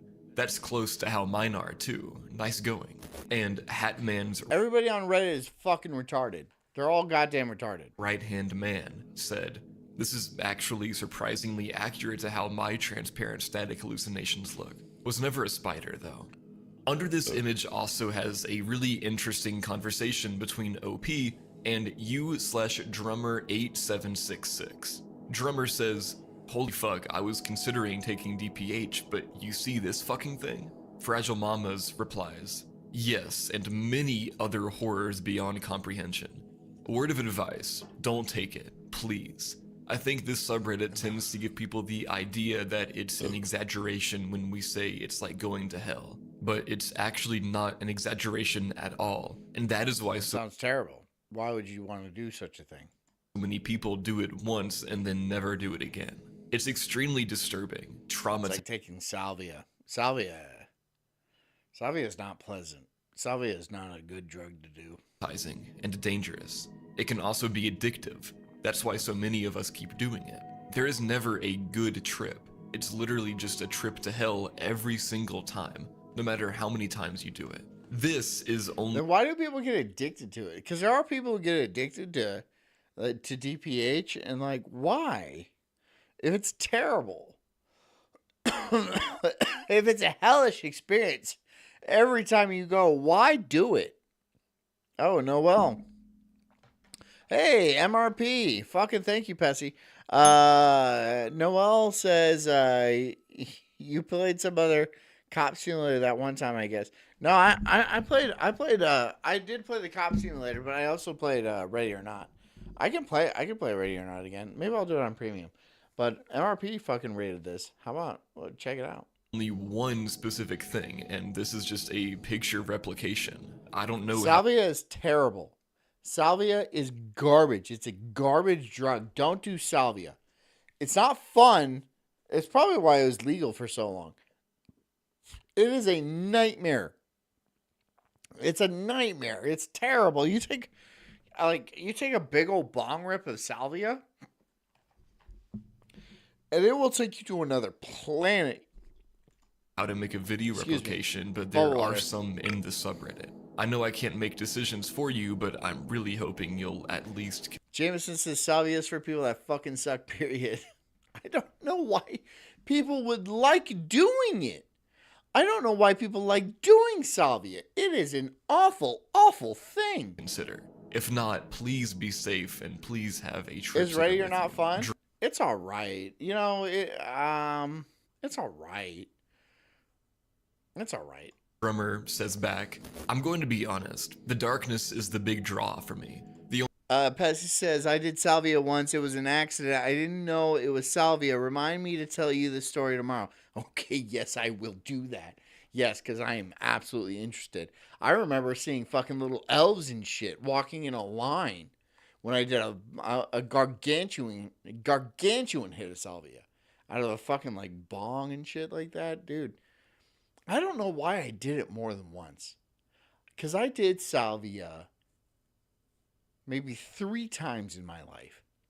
And each time I'm like, this is awful. Why am I doing this to myself? You take one bong rip and you are on another planet. It's not comfortable. It's not fun. It's not like, ooh, this is interesting or anything like that. No, it's fucking like machine elves and stuff are like tearing your skin off. It's wild. It is a wild The experience. only reason I haven't tried it yet is because I absolutely fucking hate spiders. And I'm afraid if I see them. I also have a story about a former friend who did too much salvia, hit his head, and had a full-blown schizophrenic episode that lasted 2 years, said Pessy. 2 years. Covering me that I am going to burn down the house or rip my skin off.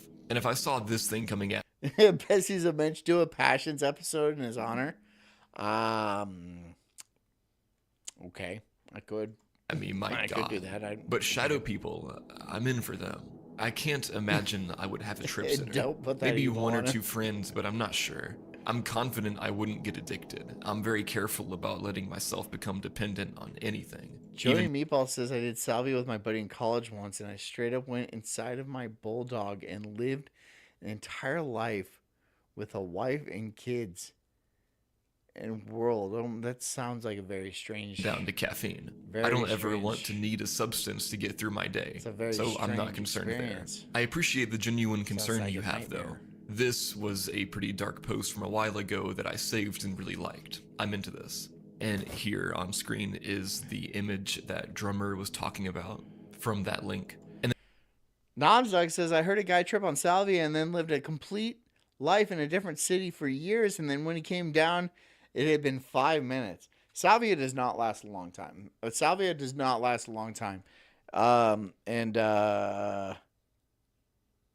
it's terrible. I don't know why you would want to do it. I didn't live a full life or anything like that. My perception of time was normal to a reasonable degree, right?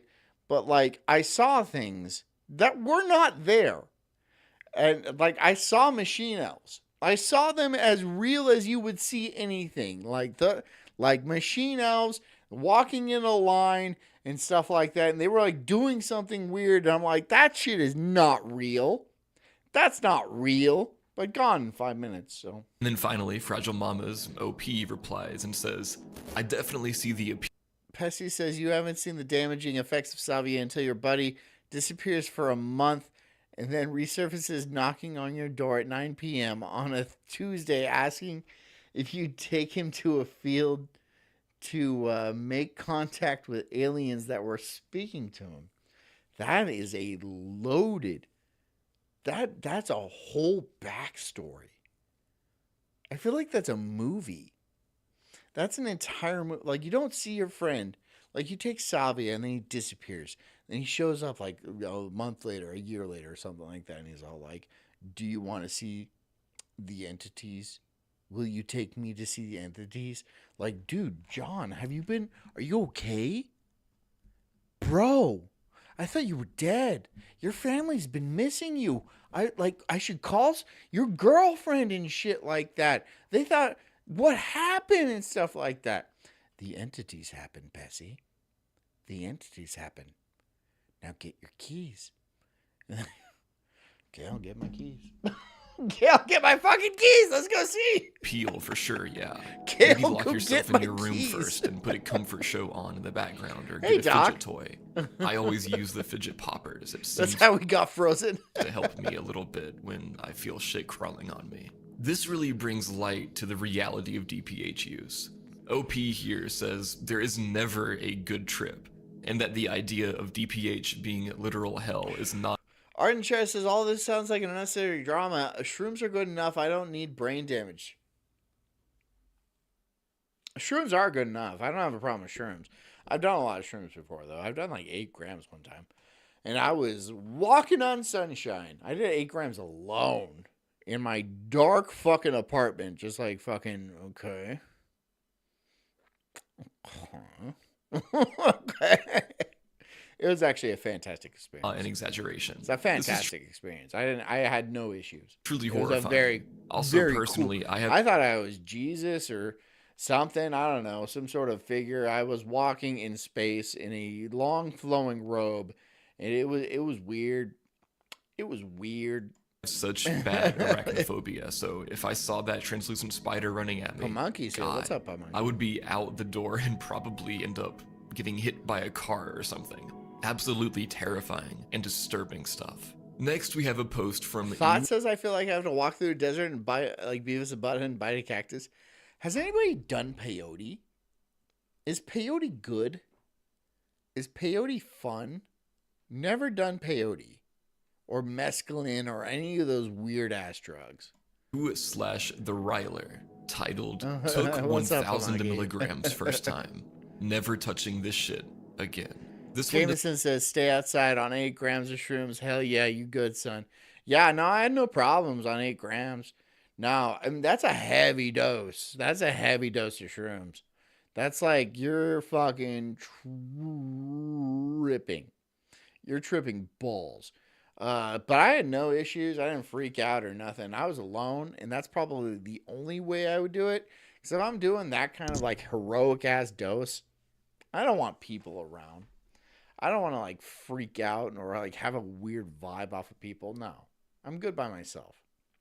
Spiritual. doesn't have much background or context for me to explain, so let's just go straight into reading. This one really captured my attention. A couple months ago, I ran off into the woods with about 8 grams in a Frosty. 8 grams in a Frosty is a great.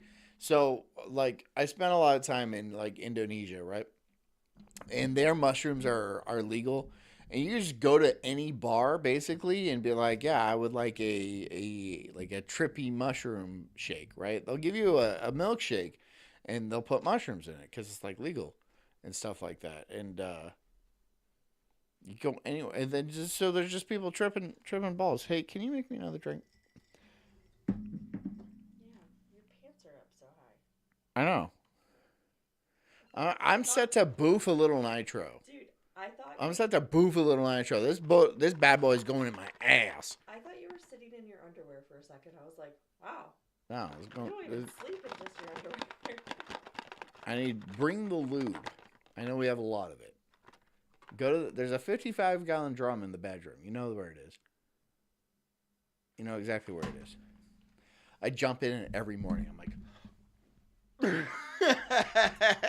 I don't want to get ashy, you know. That's why your skin looks so beautiful. Yeah, that's right. I'm moisturized. I'm in my lane. packs of Benadryl, dead set on ending it. I'm aware now of how dumb this was, but at the time I heard about DPH. See, look, I'm drinking too. I'm drinking water.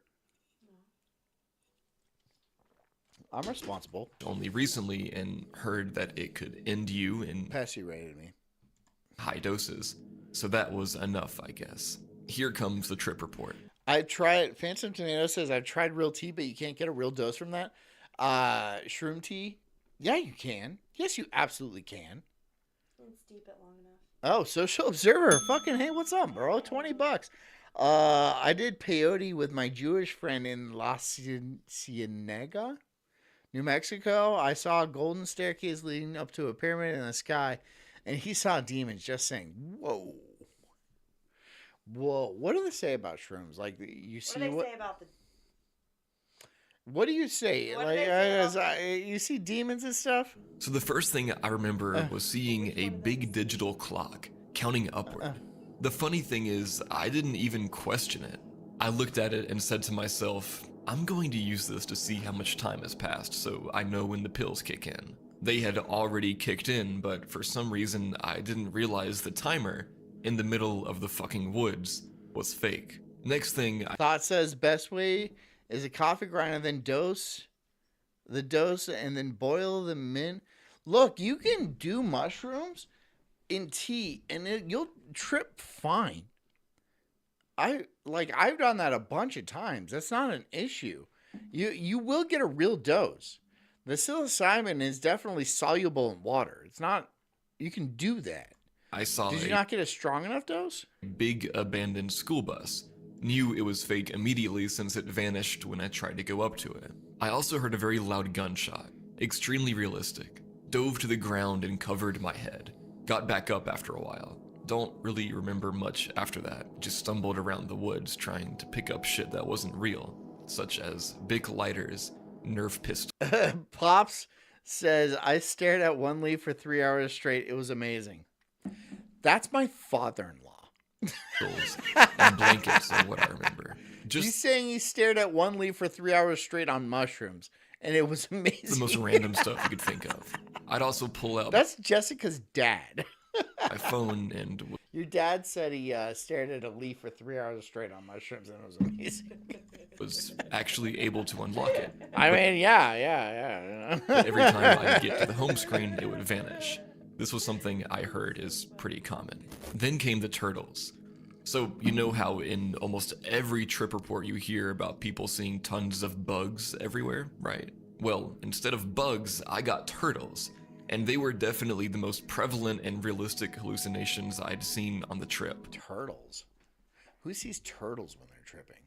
That doesn't sound bad. That sounds pleasant. They were making weird noises, crawling around, some crawling up to my ankles. They were everywhere. I was tripping over them too, and I'd try to... I'm not saying father-in-laws have lives too, but I mean, he's the grandfather to my children, which is just kind of weird. grab onto trees that weren't even real and end up falling on a turtle. There was also a guy in a hoodie who showed up, and I distinctly remember him saying to me, "You gotta watch out." Hawk Dog says I did a bunch of ketamine. How's ketamine? I heard ketamine makes you trip, but I've never done ketamine. These turtles, they bite. Then he vanished. The weirdest part was when I full-on dissociated. To the point where I couldn't. It would just make me projectile vomit. Oh, well, that does not sound nice. And was in my... Ketamine you can get like online now. You can just be like, yeah, I have PTSD. Can I have some ketamine? And they'll send you ketamine. They will send you a dose of ketamine. Like, apparently you can get like a big dose of ketamine and shit like that. Backyard. I remember just kneeling on the ground looking at my house. I saw the lights kept coming on, people walking around, and my two dogs were chilling by the fence, not even looking at me. It was so creepy. Some other things I remember were a guy with a flashlight screaming gibberish while walking around the woods. Oh, hey, Social, $5 says, the story was actually crazier. We got mushrooms from a guy named Malachi. Ooh, Malachi. And he got Liberty Caps, and we mixed with peyote, and I had to do a ritual before we ate the peyote. It was crazy at this crazy house. By the way, I have a recommendation. If you do penis envy mushrooms, take way less than you think. Because I did a 3.5 of penis envy, and it took me to Mars, dude. It took me to I was like, this will be fine. I can do this. It took me to space. I was like, what the fuck? Like, it was a great time. I had a great time, but like, it was much stronger than I anticipated it would be. I thought they would be like normal, like golden teacher mushrooms, where it's like 3.5. Okay, I'm doing good, right? No. Like he was looking for something. The way he was talking was so weird. Space, like, I could tell he was trying to use words, but they didn't come together at all. If you've ever had sleep paralysis, you might know what I'm talking about. Noel says I want to try keto-ine for neuroplasticity reasons. You want what, like mushrooms? I should take mushrooms again. I haven't, like, it's good to take them like periodically. I haven't done them for years, but like periodically, it's good for like creativity and like centering yourself and shit like that. So, you know, mushrooms is good. Mushrooms is medicine and shit like that. Social Observer, another $5. Thank you so much.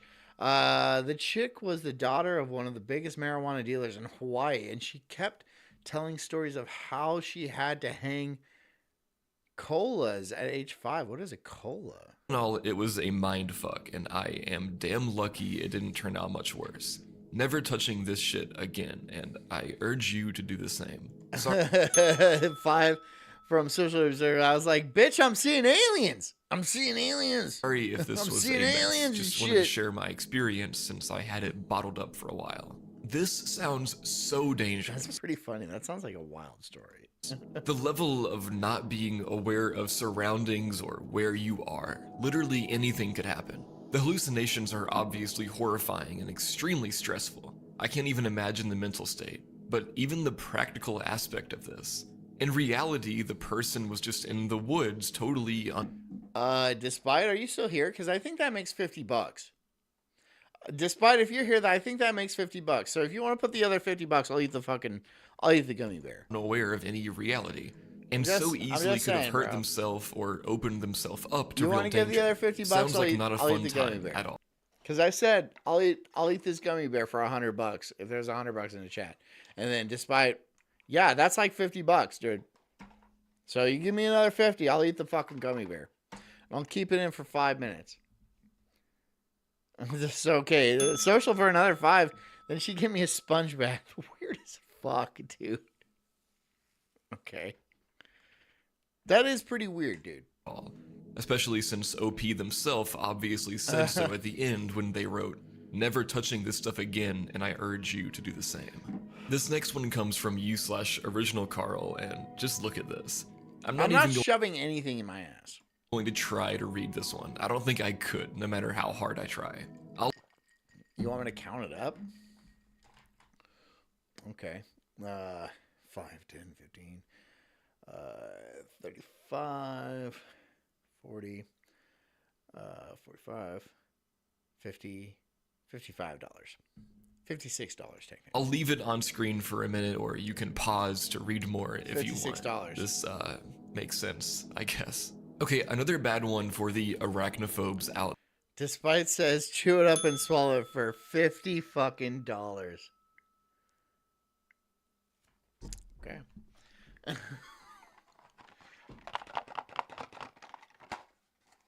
All right, this is the world's hottest gummy bear. Oh, and Docky Rock for another 20. I'd like to see you at the gummy bear. Let's fucking go. Okay, so that's okay. I mean, okay. Fucking it. Hey, Jess, babe. Okay, fuck me, dude. I'm not even looking forward to this. So, wait, how many Scoville is this? 9 million Scoville. And I'm supposed to, like, chew it up and swallow it? Okay, fine, whatever. Okay. Honey! Honey! I really need my wife in here for this. Because, like, I'm, like, worried about it.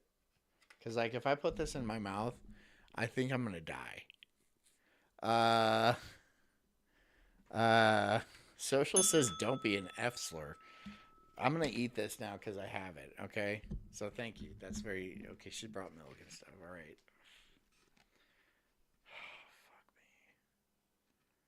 So I should just fucking do it. We have 4 minutes left. Oh my god. Oh, honey. All right. Okay. For the cult. Oh my god. For the cult. Oh my god.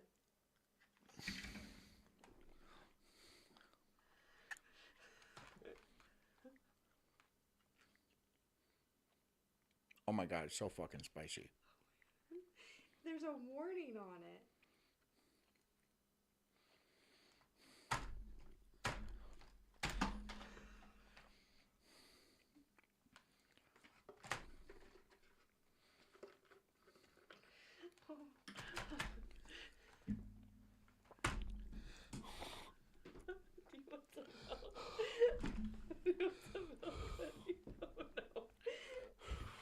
Do you want to puke or do you want milk? Oh no.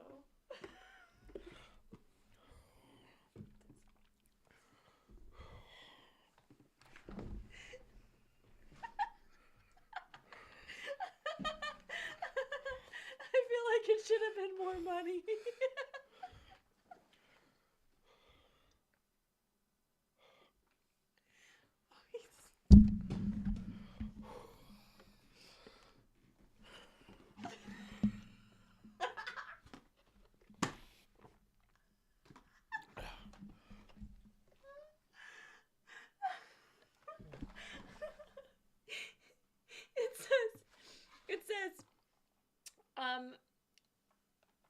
It is not to be consumed by those with any heart or respiratory conditions.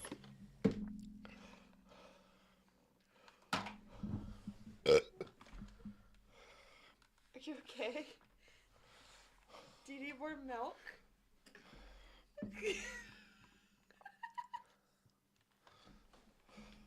Oh my god. Speak to me, John. It hurts!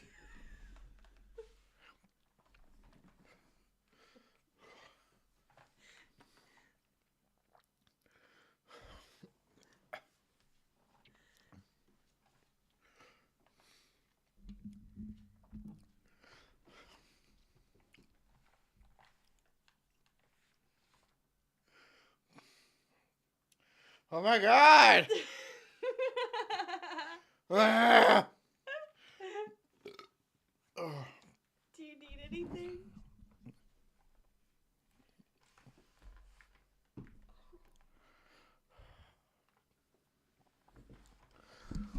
Ah! Ah! Ah! Oh!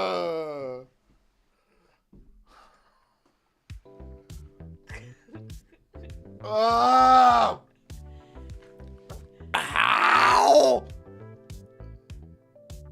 Oh no. Oh god. Oh no. Thank you for watching. Okay, I'll go get the apple cider vinegar. Thank you for watching. I'm gonna puke. Thank you. Thanks. Thank you for watching. I hope you guys have a fantastic evening. I'm good. Okay. Okay. I'm not gonna puke. Thank you for watching. I hope you guys have a great night and stay strong and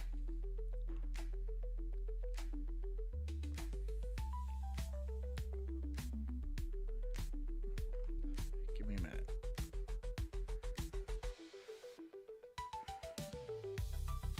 Yeah, give me that. Cider vinegar. Thought said it would work, so I don't know.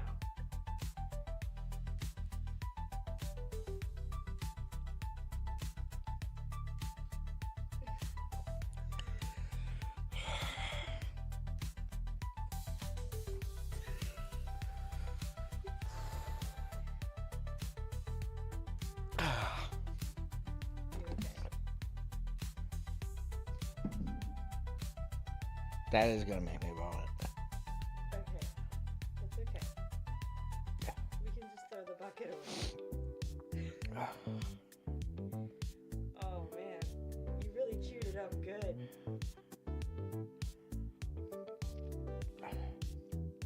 What can I do? Nothing.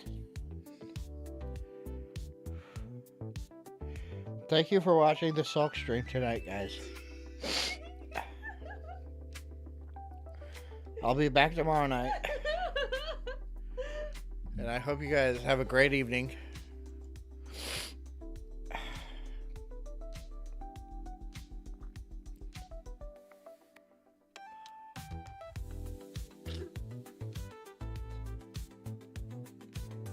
That was not worth it. It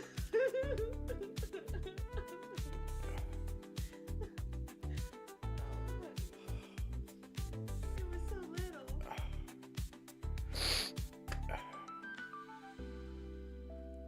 I gotta go.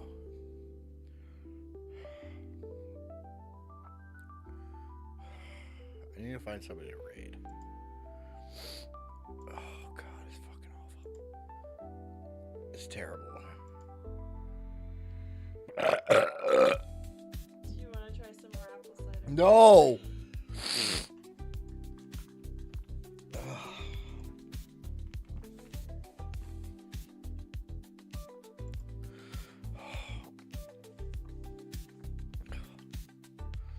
I feel like I'm gonna vomit. I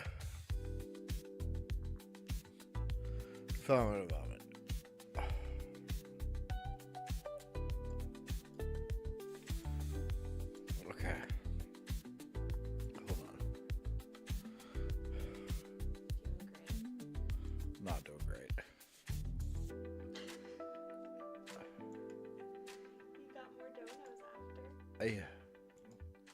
I'm trying to raid, dude. I gotta fucking. This is awful, dude. It's fucking terrible.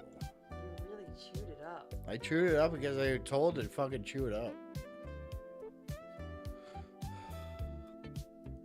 Fuck you, Dan. Fuck you. Oh! Ugh. Just let it out. I'm not gonna. Dad is roasting you. Okay, thanks for coming. I hope you guys fuck off and you fucking die. I. Look at all that. Is it fucking gin? Said don't eat this if you have a heart or respiratory condition. I don't have a heart. But I know that's the condition. Thanks for coming, guys. What do I say normally? Just sign me off. Thanks for coming, everybody. Please drink some water and take care of yourselves because I care about you too. Good, fuck these people. I fucking hate this, dude. It's fucking awful. It fucking hurts. Oh, honey. Oh, it's fucking awful, dude. Ugh.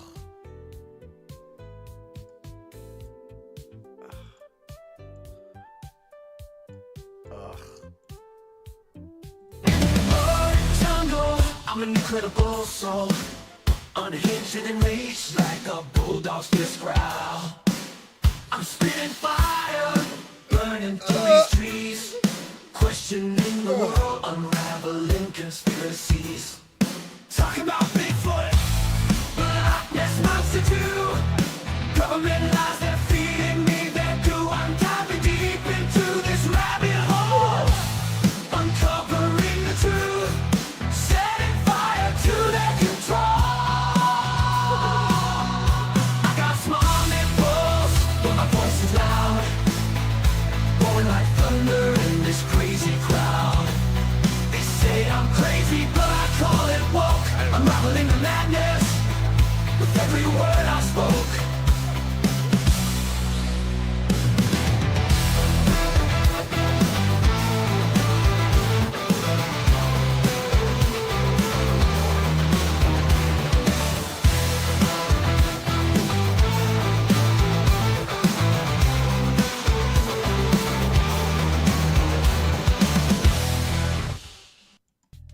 I'm gonna fucking puke, dude. Ugh. Ew. Despite said you should probably be nicer to me.